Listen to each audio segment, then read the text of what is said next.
টাকার মালিক হয়ে গেছে। এবার সে নিয়োগ করছে হজটা তো করা দরকার, হজটা তো করা দরকার। এবার সে আপনার হজ করার জন্য নিয়োগ করছে। হ্যাঁ, টিকিট কাইটা এবার হজ করার জন্য রওনা হয়ে গেছে। সৌদি আরবে গেছে। কোথায়?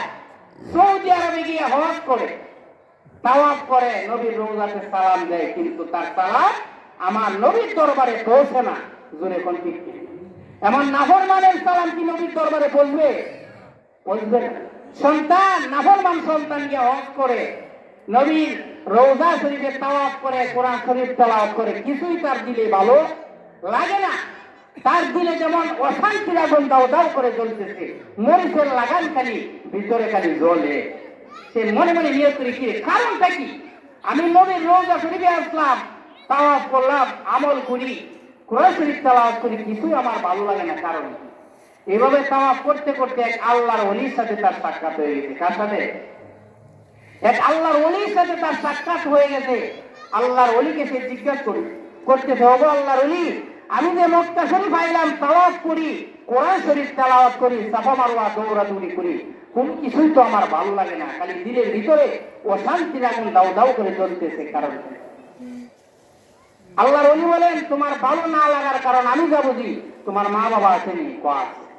মা বাবার খোঁজ খবর লইনি? না, 10 বছর ধরে কোনো মা বাবার খোঁজ খবর লই। আল্লাহর ওলি ডাক দেয়া বলে, না ফরমান দে, আরে না ফরমান সন্তান, তোর মতন না ফরমান আল্লাহর জমিনে পয়দা হবে না। আরে না ফরমান সন্তান, 10 বছর তুই তোর মা বাবার খোঁজ খবর লস না, মা বাবার সেবা তুই করস না, এই জন্য মহান আল্লাহ আর সে আজিমে তোর কোনো ইবাদত কবুল হয় না। তোর সকল ইবাদত বন্দেগী আসমান এবং জমিনের মাঝে ঝুলন্ত থাকে। নাফরমান রে, তোর মতন নাফরমানের কোন ইবাদত মহান আল্লাহর দরবারে কবুল হয় না। যেহেতু পিছনের ইবাদত কবুল হয় না, এই জন্য সামনে ইবাদত করার যোগ্যতাও আর সৃষ্টি হয় না। এমন নাফরমান সন্তান আছে না? না, আপন আপন যারে বলি সেই তো আপন, আপন আমার মা জননী, অন্য কেহ নয়। ঠিক কিনা শুনে বলেন? আপন আপন যারে বলি সেই তো আপন, আপন আমার মা জননী, অন্য কেহ নয়। মা বাবার মতো পৃথিবীতে আপন কেউ আছে? এই আল্লাহর জমিনে মা বাবার মতো আপন কেউ নাই। ঠিক কিনা?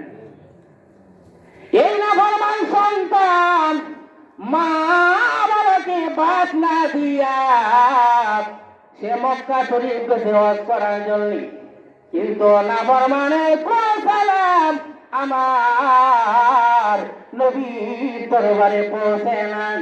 আমার নবী বলেন, নাফরমান রে, তোর মত নাফরমান, তোর মত নাফরমান আল্লাহর জমিনে নাই। তোর মত নাফরমানের কোন সালাম আমি নবীর দরবারে পৌঁছবে না। কি বলেন? পৌঁছবে? মা বাবার অবাধ্যকারী সন্তানের কোন সালাম ইবাদত আল্লাহর কাছে কবুল হবে না। জোরে বল ঠিক কিনা? এবার আল্লাহর ওলির কথা শুনে তার ভিতরটা নরম হয়েছে। এবার সে নিয়ত করছে, এবার যদি আমি বাড়িতে যাইতে পারি, বউ তাকান না তাক, আমার মা বাবারে না দেখিয়া আইতাম না। জোরে কন্যা সুবহানাল্লাহ। কিন্তু সময় আড়ায়া যদি মা বাবার কদর করেন না, বুঝো, মা বাবার থাকতে মা বাবার কদর করতে হবে। জোরে বল ঠিক কিনা? এই যুবক পায়ে হাত থেকে বলি, যুবক ভাইয়ের আমার, সময় থাকতে মা বাবার সেবা কর। আমার আল্লাহ পৃথিবীর জমিনে তোর ভাগ্য আল্লাহ করে দিবে। চিল্লা এখন আল্লাহু আকবার। ধনী হইতে গেলে মা বাবার সেবা করো। বিদেশ গিয়া, সৌদি আরবে গিয়ে, ইটালি গিয়া ধনী হইতে পারে, একমাত্র সম্পদ মা বাবা। মা বাবার সেবা করো, মা বাবার পায়ে ধরো, মা বাবাকে বলো, মাগো আমার মাথায় হাত ধরে তুমি দোয়া করে দাও, আল্লাহ যেন পৃথিবীর জমিনে আমারে চমকায় নেই। সুবহানাল্লাহ। দেখবেন মার দোয়াটা বাবার দোয়াটা করতে দেরি, আপনার ভাগ্য আল্লাহ খুলতে একটা মুহূর্ত দেরি হবে না। চিল্লায় বল আল্লাহু আকবার। এবার এই নাফরমান সন্তান মক্কা শরীফ থেকে রিটার্ন ফেরত হয়েছে, দেখো বউ তাকান না তাক আর বেচার না বউটা তারা, এই বউটাই আমার শেষ করে রেখে ঠিক কিনা। হ্যাঁ, স্ত্রী এই এরকম পড়ায় অনেক সন্তান এরকম ধ্বংস হয়ে যাচ্ছে, যখন ঠিক কিনা। এবার এই নাফরমান সন্তান আসলো হজ থেকে আইসা, এবার 10 বছর ধরে মা বাবার খোঁজ খবর লয় না, সে এবার গেছে তার দেশের বাড়ি। সে আর রুট গাছ চিনে না। 10 বছর যদি আমি দেশে না আসেন, রুট গাছ কি সব সমান থাকেও? রুট গাছ তো চিনে না। সামনে যায় বলতেছেন, এ ভাই অমুক জায়গার জারুমিয়ারে তোমরা চিনি? চিনি। কই জারুমিয়া তো দুনিয়া থেকে বিদায় হয়ে গেছে। তার একটা সন্তান ছিল, সন্তানটাকে মানুষ করতে যায় দুটা বাড়ি বিক্রি করেছে, অন্যের বাড়িতে থাকতো। কার বাড়িতে? নিজের বাড়ি বিক্রি করে দিয়া অন্যের বাড়িতে থাকতো। জারুমিয়া ইন্তেকাল হয়ে গেছে। তার মাথায় যেন আসমান ভেঙে পড়ছে। তার ওয়েজের অবস্থা কেমন? ওই বা আছে, তাকেও না থাকার মতোই চোখ অন্ধ হয়ে গেছে ছেলের জন্য কাঁদতে কাঁদতে। ছেলের জন্য কাঁদতে কাঁদতে চোখ দুটি অন্ধ হয়ে গেছে। ছেলেটা এবার আখ করে কাঁদতে আর বলে, আমার কি হয়ে গেল? আসমানটা যেন তার উপর ভেঙে পড়ল। সে এবার এক পা আগায় এক পা পিছা। এইভাবে যাইতে যাইতে তার মার দরজার সামনে গিয়া ডাকছে, মা মাগো। এই আমার যুবকেরা, ওই মা সন্তানের জন্য কাঁদতে কাঁদতে মা কিন্তু অন্ধ হয়ে গেছে। মা না চাইতে চাইতে মা শরীরটা কঙ্কালের মতো হয়ে গেছে। কিন্তু সন্তান যদি না ফরমান হয়, মা বাবা কিন্তু সন্তানকে বলে নাই। জোরে কোন ঠিক কিনা? মা ছেলের আওয়াজ শুনে যেখানে মাকে 3 জনে ধরে তুলতে হয়, সন্তানের আওয়াজ যখন মা শুনে বলল, সন্তানের আওয়াজ শুনে মা শরীরে এমন শক্তি এসে গেছে, মা একা একাই বিছানা থেকে উঠে গেছে। জোরে জোরে কন্যা সুবহানাল্লাহ। মা এবার ডাক দিয়া বলে, আরে আমার বাবা আব্দুর রহমান, আমি আজকে চোখে দেখি না, আমি আজকে কঙ্কালের মতো হয়ে গেছি, কিন্তু আজ বুঝে ফেলেছি তুই আমার সন্তান হবে রে। আরে আব্দুর রহমান, আই রে বাবা, আমার কোলে আয়, আমি দেখবো রে তুই আমার সন্তান কত বড় হয়েছ। জোরে জোরে কন্যা সুবহানাল্লাহ। এবার এই নাফরমান সন্তান মার কোলে যাইয়া যখন করলেন, মা সন্তানটাকে জড়াইয়া ধরে আদর করছে। সন্তান ডেকে ডেকে বলে, মা গো 10 বছর ধরে আমি তোমাকে খোঁজ খবর লই না, তোমাকে কানা পানি দেই নাই। মা গো একবারও যে তুমি বললে না তোর মতো সন্তানের আমার দরকার নাই। কি বলে? মা কি কথা বলে? তোর মতো সন্তানের আমার দরকার নাই কথা বলে না। একবারও যে বললে না তোর মতো সন্তানের আমার দরকার নাই। মা ডেকে ডেকে বলে, রে আব্দুর রহমান, আমি তোকে এত বড় করেছি রে সন্তান, আমার পিতা বাড়ি বিক্রি করে দিয়েছি, ছোট থেকে নিয়ে পর্যন্ত তোরে লালন পালন করেছি, কত চকলেট আমি তোরে খাওয়াইছি, কত মামলেট আমি খাওয়াইছি, কত দুধের স্বর আমি তোরে খাওয়াইয়া বড় করছি। কি বলেন? খাওয়াইছে না? আমার মা বাবা দুধের স্বরটা আমরা খাওয়াইছে না, খাওয়াইয়া বড় করছে। বাবা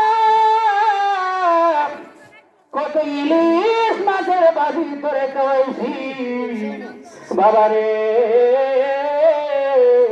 তুই ঘুমাইয়াছিলে রে বাবা রাত্রের বেলা। আরে বাবা তোর বাবা রাত্রের বেলা কমলা লেবু, ঘরের মধ্যে এনেছিল আঙ্গুর এনেছি।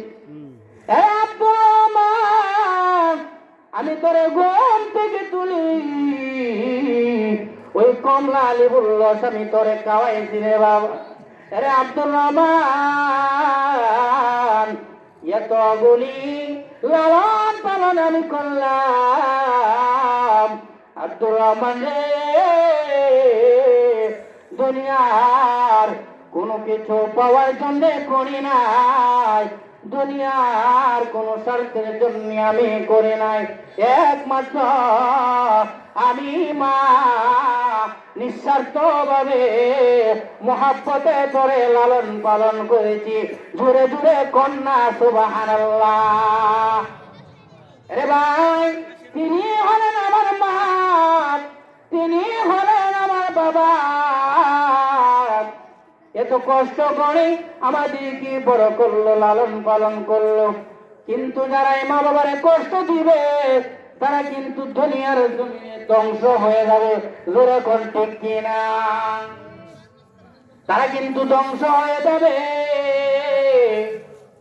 আর যারা মা বাবার সেবা করবে আমার আল্লাহ দুনিয়ার জমিনে তার ভাগ্য আমার আল্লাহ খুলে দেবে।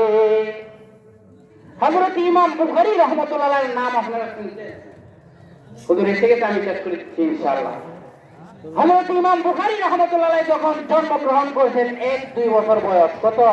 1-2 বছর বয়স ইমাম বুখারী রাহমাতুল্লাহ। তখন ইমাম বুখারী রাহমাতুল্লাহ আম্মা দেখেন যে সন্তানটা অন্ধ। সন্তানটা কি? অন্ধ, চোখে দেখে না। তখন ইমাম বুখারী রাহমাতুল্লাহর মা আল্লাহর কাছে দোয়া করে, আল্লাহ আমার সন্তানটা অন্ধ, আমার তো সবাই নাই, আল্লাহ তুমি আমার সন্তানের চক্ষুটা তুমি ফিরায় দাও। ঘুরে বল সুবহানাল্লাহ, আমার ছেলে যদি সত্যি তুমি ফিরায় দাও। এইভাবে ইমাম বুখারী রাহমাতুল্লাহর মা নামাজ পড়ে পড়ে যখন আল্লাহর দরবারে দোয়া করছেন, তখন একদিন রাত্রের বেলা দোয়া করে ঘুমাইছেন, ঘুমের ঘরে স্বপ্নে দেখে